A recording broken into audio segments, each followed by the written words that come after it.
পয়গম্বর মুসা নবী আল্লাহর কাছে কথা বলার জন্য যাচ্ছে, এমনি একজন ধনী লোকের সাথে সাক্ষাৎ।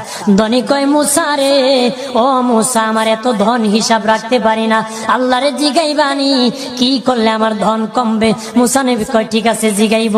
একজন বৃদ্ধার সাথে একজন মহিলার সাথে দেখা। মহিলা কয়, মুসা কই যাও, কই যাও রে মুসা? মুসা নবী কয়, তোর পাহাড়ে যাব, আল্লাহর সাথে কথা বল।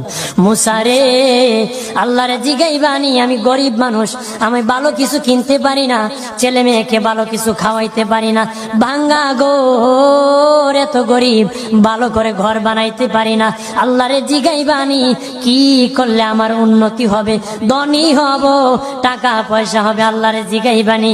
আল্লাহ মুসা নবী কয়, ঠিক আছে, আল্লাহরে জিগাইব, তুমি কেমনে ধনী হইবা? আল্লাহ নবী মুসা নবী তিন রাস্তার মোড়ে যা দেখে একটা লোক বসে আছে, তার দুই হাত নাই, দুই পা নাই, দুই হাত নাই, দুই পা নাই।